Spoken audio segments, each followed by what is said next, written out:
Hello കൂട്ടുകാരെ, ഇന്ന് നമുക്ക് കൃഷിഭവനിൽ നിന്ന് കുറച്ച് തൈകൾ കിട്ടിയിട്ടുണ്ട് കേട്ടോ, പച്ചക്കറിയുടെ. അപ്പോൾ തക്കാളിയുടെ തൈയാണ് ഇപ്പം ഞാൻ കാണിച്ചത്. അത് കുഴിച്ചിടാൻ പോവാണ്. അപ്പം ഞാൻ വലിയൊരു വട്ടപാത്രം ഉണ്ടായിരുന്നു ബാത്റൂമിൽ വെക്കുന്നതേ, ഒരു ഹോള് വന്നു. എങ്ങനെയാണ് അവിടെ കുത്തിയിട്ടൊരു ഹോള് വന്നു. അപ്പം ഞാൻ ആ പാത്രം എടുത്തിട്ട് ഇനിയിപ്പോൾ നമുക്ക് എന്തെങ്കിലും പച്ചക്കറി അതിലുണ്ടാക്കാമല്ലോ എന്ന് വിചാരിച്ചിട്ടെടുത്തു.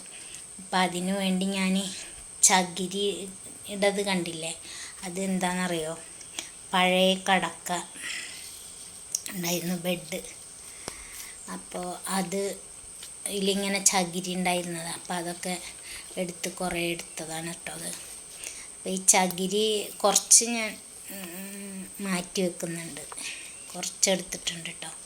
ഇനിയിപ്പോൾ ഇതിൻ്റെ മുകളിലായിട്ട് നമുക്ക് മണ്ണ് കുറച്ചിട്ട് കൊടുക്കണം. അപ്പോൾ ഞാൻ ഇവിടെ ചാക്കിൽ ആദ്യം പച്ചക്കറി ഉണ്ടാക്കാൻ വേണ്ടി നിറച്ച് വെച്ച ചാക്കുണ്ടായിരുന്നു. അപ്പോൾ ആ മണ്ണിട്ട് കൊടുക്കുകയാണ്. അതിലന്ന് വെച്ചതുണ്ടായില്ല. അപ്പോൾ ആ മണ്ണിട്ട് കൊടുത്തിട്ട് നമുക്കിതിൻ്റെ മുകളിൽ ഇനി കുറച്ച് പച്ചിലകളും കൂടി ഇട്ട് കൊടുക്കണം. അതിനിവിടെ ഷീമക്കൊന്നയുടെ ഇല ഉണ്ട് കേട്ടോ. ഷീമക്കൊന്നയുടെ ഇലയാകുമ്പോൾ നല്ലതാണ്. എന്താണെന്ന് വെച്ചാൽ ഒരു ചാണകത്തിൻ്റെ ഫലം കിട്ടുമെന്നാണ് പറയുന്നത്. ഈ പെട്ടെന്ന് അലിഞ്ഞ് ചേരും മണ്ണിൽ.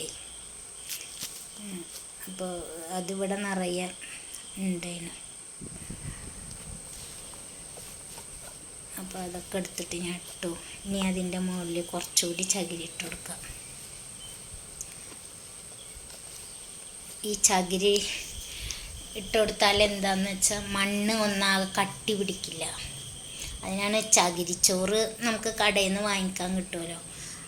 അപ്പോൾ അത് വേണ്ട, ഇപ്പോൾ നമ്മളെ കയ്യിലുണ്ടല്ലോ, അപ്പോൾ അത് വെച്ച് ചെയ്യാമെന്ന് വെച്ചത്. പിന്നെ കുറച്ച് കരിയില കൂടി ഇട്ട് കൊടുക്കുന്നുണ്ട്. നമുക്ക് ചകിരിച്ചോറൊന്നും ഇല്ലെങ്കിൽ ഈ കരിയില ഇട്ട് അതിൻ്റെ ഇടയിൽ മണ്ണിട്ട് പച്ചില ഇട്ട് അങ്ങനെ ചെയ്യാം കേട്ടോ. അങ്ങനെ ചെയ്യുമ്പോഴും നമ്മുടെ മണ്ണ് ഒന്നിച്ച് കട്ടി പിടിക്കില്ല. വേരുകൾക്കൊക്കെ പോകാൻ സുഗമമാകാൻ വേണ്ടിയിട്ടാണ് ഇങ്ങനെ ചെയ്യുന്നത് കേട്ടോ. പെട്ടെന്ന് വേരിറങ്ങും. നമ്മൾ വെള്ളം ഒഴിച്ചു കൊടുക്കുമ്പോൾ പെട്ടെന്ന് വേരുകളൊക്കെ പോയി വെള്ളമൊക്കെ കുടിക്കാൻ.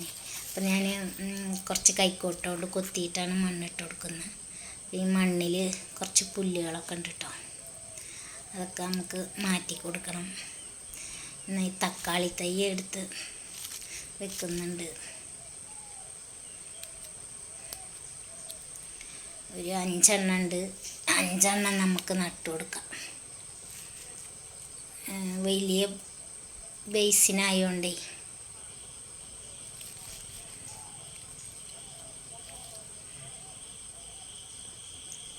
5 എണ്ണം നട്ടു കൊടുക്കാം.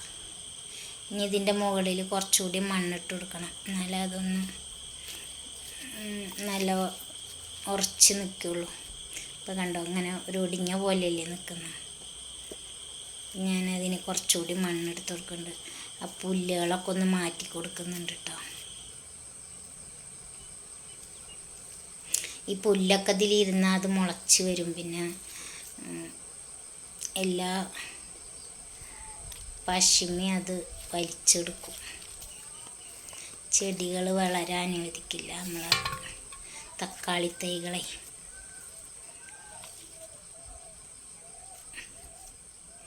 അപ്പം മണ്ണൊക്കെ കുറച്ചിട്ടു. ഞാൻ കുറച്ചേ മണ്ണിടുള്ളൂ എന്നാണ് വിചാരിച്ച്. കുറച്ച് മണ്ണിട്ട് കഴിഞ്ഞപ്പോൾ കാണാൻ നല്ല രസമായിട്ടോ. പിന്നെ അത് നല്ലതുമാണല്ലോ മണ്ണിട്ട് കൊടുക്കുന്നത്. അപ്പം ഞാൻ കുറച്ചുകൂടി മണ്ണ് കൊടുന്നിട്ട് കൊടുക്കുന്നുണ്ട്. അപ്പോൾ കണ്ടോ, ഒരു വൃത്തിയായില്ലേ. അപ്പോൾ അതാണ് മണ്ണും പെണ്ണും നന്നാക്കും തോറും നന്നാവുന്നൊരു പണ്ടൊരു ചൊല്ലുണ്ടായിരുന്നു, പഴഞ്ചൊല്ല്. പഴഞ്ചൊല്ലുകളൊക്കെ വളരെ ശരിയാണ് കേട്ടോ. ഉണ്ടോ, മണ്ണിടും തോറും അതിന് അങ്ങനെ ഭംഗി കൂടി വരിക. അപ്പം നമുക്ക് ഇൻട്രസ്റ്റും കൂടി വരും കേട്ടോ. നമ്മൾ ചെയ്ത പണികളൊക്കെ ഇങ്ങനെ നല്ല രസമായി തോന്നുമ്പോൾ, ഞാനിപ്പോൾ കുറച്ചായിട്ട് ഇതൊന്നും ചെയ്യാറില്ല. ആദ്യമൊക്കെ എനിക്ക് ഭയങ്കര ഇൻട്രസ്റ്റ് ആയിരുന്നു. എന്താണെന്ന് വെച്ചാൽ ഞാനിപ്പോൾ തുല്യതയുടെ +2 എഴുതാൻ വേണ്ടി പഠിക്കുകയൊക്കെ ആയിരുന്നു. അതുകൊണ്ട് പിന്നെ ഞാനധികം ഇങ്ങനെ കൃഷിയിൽക്കൊന്നും ശ്രദ്ധ കൊടുത്തില്ല. ഇപ്പം എൻ്റെ പരീക്ഷയൊക്കെ കഴിഞ്ഞു, ഞാൻ പാസ്സായി. അപ്പോഴാണ് പിന്നെ കുറച്ച് പച്ചക്കറി എന്തെങ്കിലും ഉണ്ടാക്കുക. പിന്നെ ഇവിടെ പന്നികളുടെ ശല്യം ഉണ്ട് കേട്ടോ. അത് കാരണമാണ് കൂടുതലും മടുത്തത്. എന്തുണ്ടാക്കിയാലും പന്നി വന്ന് മാന്തി ഇടും. അപ്പോൾ അതുകൊണ്ടാണ് ഇപ്പം ഇങ്ങനെ ചാക്കിലോ ചാക്കിൽ ചെയ്താലും മാന്താറുണ്ട് കേട്ടോ. അപ്പോൾ ഇതിലാവുമ്പോൾ പിന്നെ ഇങ്ങനെയുള്ള ഐറ്റംസൊന്നും അധികം മാന്താറില്ല. കിഴങ്ങ് വർഗ്ഗങ്ങൾ ഒക്കെ മാന്തിയിടും. കുറച്ചതിലിങ്ങനെ കട വരാൻ തുടങ്ങുമ്പോൾ, കായ് പിടിക്കാൻ തുടങ്ങുമ്പോഴേ, അടിയിൽ കായില്ല, കിഴങ്ങ് ഇങ്ങനെ പിടിക്കാൻ തുടങ്ങുമ്പോഴേക്ക് വന്നിട്ട്, അപ്പം നമുക്കിത് വെച്ച് കഴിഞ്ഞാൽ കുറച്ച് വെള്ളം ഒഴിച്ചു കൊടുക്കണം. അപ്പോഴാണ് നമുക്കൊരു സംതൃപ്തി, അവർക്കും ഒരു സംതൃപ്തി. പിന്നെ മഴ വരാൻ തുടങ്ങുന്നൊക്കെ ഉണ്ട് കേട്ടോ. എന്നാലും എനിക്കത് അങ്ങനെ ചെയ്തൊരു ശീലമായതുകൊണ്ടേ കുറച്ച് വെള്ളം കൊടുക്കണം. അപ്പം നമ്മുടെ ഇന്നത്തെ പണി കഴിഞ്ഞു. ഇനി നമുക്ക് പച്ചമുളകും വഴുതിനങ്ങയൊക്കെ ഉണ്ട്. അതൊക്കെ ഓരോ ദിവസം ചെയ്യണം. Thank you for watching.